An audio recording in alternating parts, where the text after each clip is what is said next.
bakalan have fun bareng. 1, 2, 3, action.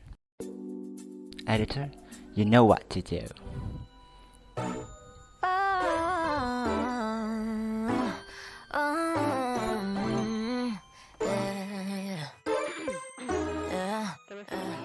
Okay, let's say it's enough. So first of all, I would like to thank you for Nikki for actually besides making the song for this intro, and also Nikki inspired me to do this podcast. She continuously tell everyone to do what they love and really do everything about it. Bentar, kok ruang penyimpanan habis? Oke, sorry ya teman-teman, tadi tuh ada technical error dikit gitu. So basically kita akan, karena di awal kan aku udah mention nih tentang Nikki, itu salah satu pemuda Indonesia yang go international and she is so amazing. Her voice is so lit. Yeah, I love you Nikki. Keep doing what you're doing right now.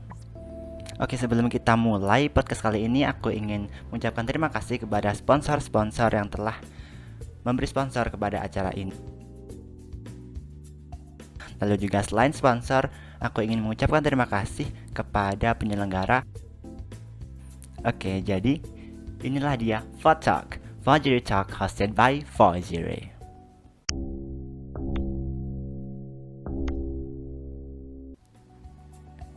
Generasi muda, pandemi, pendidikan, dan nanti di akhir-akhir kita bakalan have fun bareng bacain G-form yang udah aku kasih ke beberapa teman-teman kita yang melaksanakan kulon alias kuliah online. Jadi basically kita bakalan ngomongin tentang 4 hal itu: generasi muda, pandemi, pendidikan, dan kita bakalan have fun bareng di akhir-akhir gitu ya. Oke, nah pertanyaannya, are you ready guys? I hope you ready sih. Harus ready sih. Ini hostnya agak maksa but oke. Nah, sebelum kita melaju lebih jauh, apa sih pemuda itu? Nah, menurut Kepemudaan, pengertian dari pemuda adalah warga negara Indonesia yang memasuki periode penting pertumbuhan dan perkembangan yang berusia 16 tahun sampai 30 tahun, teman-teman. Jadi buat kita yang ada di rentang usia itu, kita tuh yang namanya pemuda. Terus kenapa? Nah, ini kita bisa korelasiin ya sama, kalau kita being krisis sebentar gitu ya, sama ucapan Bapak Insinyur Soekarno, Bapak Proklamator Indonesia. Beliau pernah berkata, "Beri aku 1000 orang tua, niscaya akan kucabut Semeru dari akarnya, dan beri aku 10 pemuda, niscaya akan kuguncang dunia." Jadi kalau misalkan dari kita ada yang berkumpul gitu, 10 orang pemuda, nah itu bisa membuat suatu guncangan. Guncangan apa? Bukan gempa pasti. Bukan gempa, jangan salah. Tapi it's more like invention, terus penemuan, inovasi gitu-gitu. Nah, mungkin dari kalian banyak yang bilang, nah kan sekarang pandemi, terus gimana dong? Kayak bikin hal-hal yang mengguncang dunia. Jangan salah, meskipun pandemi kita tetap bisa teman-teman. Misalkan kita bisa bikin startup gitu kan, terus kita bisa ikut lomba-lomba yang mengangkat negara, terus kita bisa apapun lah yang tetap melaksanakan hal itu sesuai protokol. Terus secara tidak langsung kita juga mensosialisasikan gimana hal-hal yang harus dilakukan selama pandemi gitu-gitu. Karena ya basically negara ini diawali atau diinisiasi oleh pemuda gak sih teman-teman? Dulu seingat aku ya, kalau nggak salah, nanti kalau misalkan salah boleh komen di bawah. Oke. Jadi seingat aku tanggal 16 Agustus tahun 95, dulu tuh kaum muda pada menculik, pada berembuk gitu kan. Ayo kita menculik Insinyur Soekarno. Jadi basically sebelum tanggal 17 hari H Deng gitu, itu tanggal 16-nya kan ada peristiwa Rengas Dengklok. Nah itu kan yang menginisiasi pemuda gitu kan, supaya Pak Insinyur Soekarno tidak terpengaruh sama Jepang. Ya basically negara ini diinisiasi oleh anak muda. Bahkan kalau kita lihat dari Mbak Najwa, kalau aku nggak salah ya, Mbak Najwa nggak sih? Ya jadi anak muda itu adalah justru yang paling dekat gitu kan sama masyarakat, terus yang tidak terlalu banyak masalah yang diurus. Jadi kita bisa fokus sama negara gitu. Sebelum mungkin adalah yang 25 ke atas sudah nikah, terus pikirannya udah cari duit, terus pikirannya menafkahi istri gitu-gitu. Like kan tadi kita udah menyatukan pikiran bahwa pemuda itu dari usia 16 tahun sampai 30 tahun. Nah, kebanyakan kan dari 16 sampai 25 itu kan masih banyak yang jomblo gitu kan. Jomblo fisabilillah. Jadi basically belum banyak masalah gitu ya. Bukan masalah, like belum banyak pekerjaan gitu. Jadi mungkin lebih banyak yang nothing to lose gitu. We do it anyway, you know what I mean? Oke. Nah, tapi masalahnya ada satu fakta nih teman-teman, yaitu aku ambil dari artikel CNBC Indonesia. SDM Indonesia tuh agak sedikit rendah teman-teman. Di situ ngomongin tentang Pak Menteri kita atau Mas Menteri Nadiem Makarim ngomong kayak gini.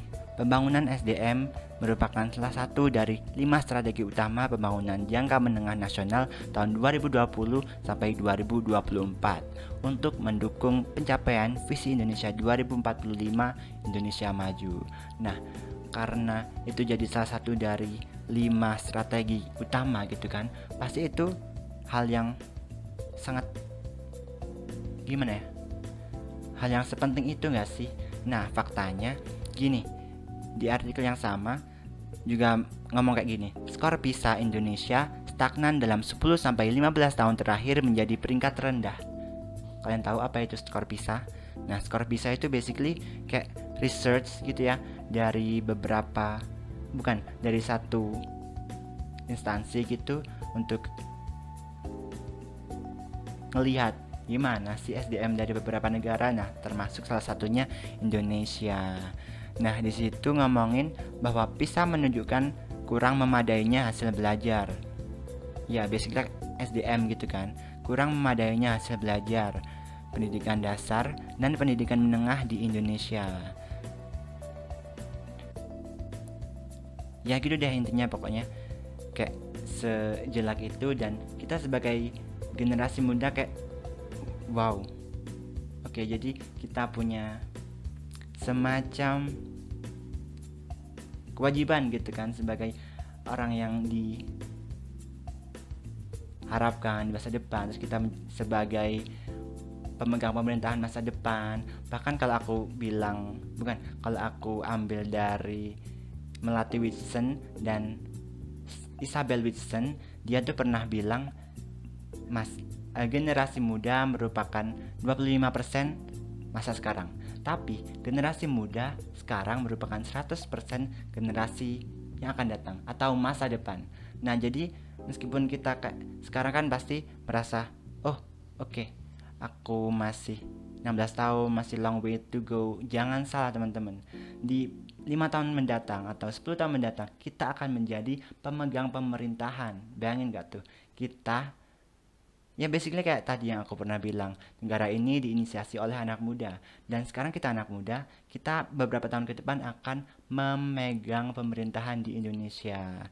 Nah, emang sepenting itu, jadi kita harus gimana pun keadaannya, meskipun pandemi kayak gini gitu kan, terus kita gak bisa kemana-mana, tapi jangan salah, pandemi itu kita masih bisa berkarya basically. Terus kita masih bisa berkomunikasi, bisa justru tanpa penghalang kita bisa ketemu sama orang yang ada di Papua, yang ada di Kalimantan, Sumatera.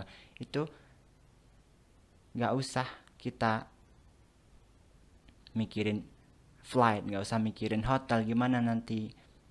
Cuma tinggal klik kita bisa bertemu secara langsung gitu kan. Dan lifetime, maksudnya kayak langsung gitu. Keren banget gak sih emang? Makasih sih untuk yang bikin teknologi, terima kasih buat Al-Khwarizmi basically, mungkin yang bikin algoritma gitu-gitu ya. Ya, emang kalau anak matematika gitu ya, mohon maaf teman-teman. Oke, selanjutnya apa ya? Bentar kita nyontek dulu. Udah agak panjang ya, jadi Mungkin setelah ini kita akan have fun bareng, yang aku udah bilang tadi kan, kita akan have fun bareng bacain gimana sih eksekusi dari study from home, dari kita perkuliahan online dari kita, apakah banyak yang puas atau kayak mana. Halo teman-teman, oke, jadi ini di laptop aku ada hasil dari ada beberapa teman kita yang berbaik hati gitu kan, sharing gimana perkuliahan online mereka, perkuliahan duniawi. Oke, jadi ini ada beberapa nih dari orang-orang baik ya, ada yang dari beberapa universitas dan mayoritas dari universitasku sih. Oke, pertanyaan pertama, apakah di universitas Anda berkuliah selalu mengadakan perkuliahan secara online? Terdapat 94,7% mengatakan iya, berarti mereka berkuliah secara online. Nah itulah, memang kayak aku tadi bilang, perkembangan teknologi emang is a real thing. Jadi kita bisa tetap melakukan pembelajaran gitu kan, dari rumah yang kita nggak pernah duga sebelumnya. Terus 94,7% mengatakan ya mereka berkuliah dari rumah dan online. Apakah mereka puas dengan itu? Nah kita lihat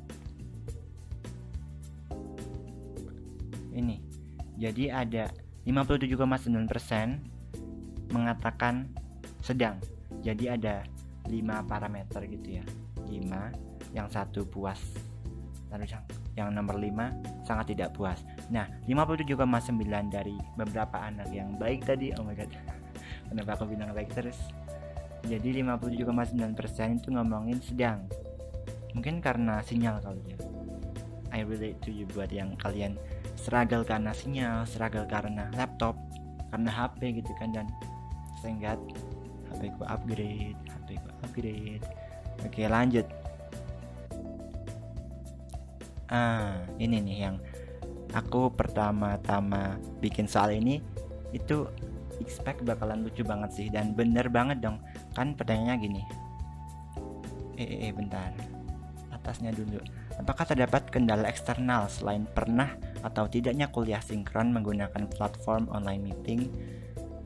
Nah itu ada yang bilang ya, ada yang bilang tidak. Nah pertanyaan selanjutnya, jika ya, sebutkan apa kendala eksternal tersebut. Nah ini lucu-lucu banget sih. Ada yang bilang suara tetangga berisik, kurang kondusif di lingkungan.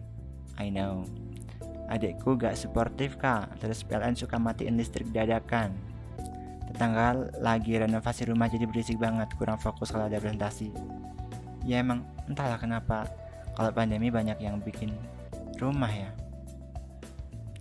Terus juga ada yang, bentar, kayaknya aku kemarin yang lucu deh, laptop yang selalu restart sendiri. I know, kayak misalkan kita di tengah-tengah kuliah gitu kan, tiba-tiba laptop snap terus blue screen. Aduh itu paling gak suka aku tuh. Semoga kamu semangat ya kuliahnya, semoga laptopnya segera upgrade, semoga cepet dapet adik baru, Ciailah adik baru. Terus ada suara bocor kayak suara knalpot borong tetangga. Nah ini aku juga guys, jadi basically dosenku itu ya, salah satu dosen gitu. Nah selama 1 semester itu tuh pakai mic yang dari laptopnya, jadi bawaan gitu, bukan yang beli kayak aku gini yang high definition, high itu bukan, like sangat-sangat mengganggu telinga, like I know you, I can relate to you. Jadi semangat ya kuliahnya. Lalu yang terakhir mungkin ya, kayak durasi bro. Nah ini, bagaimanakah kewajiban pembayaran UKT Anda? Apakah membayar penuh atau ada diskon UKT? Sebanyak 80%, 84,2% menjawab penuh. Gini teman-teman, menurutku universitas harus itu sih, menurutku pribadi ya. Jadi harus menempatkan diri sebagai mahasiswa, terus ekonomi pendapatnya turun, tapi UKT nggak turun, yaitu another another pembahasan lah ya, mungkin kalau misalkan kita ada kesempatan lagi kita bakalan ngomongin hal yang itu. Oke, jadi mungkin sekian dulu, dan thank you guys buat yang udah nonton sampai sekarang, dan mungkin yang dengerin aja juga gak apa-apa kan, yang cuma sebagai tambahan aja gitu kan kalau videonya. Pokoknya terima kasih buat yang sampai sini, semoga kalian kuliahnya lancar, apapun pandemi yang kalian struggle hilang, like 1, 2, 3 hilang sekarang, canda hilang. Oke. Makasih juga buat terus juga sponsor. Semoga basically kita tetap sehat, tetap diberi kebahagiaan dan sukses dunia akhirat. Amin. Terima kasih dan see you next time. It's Fajri and you're watching Fajri Talk.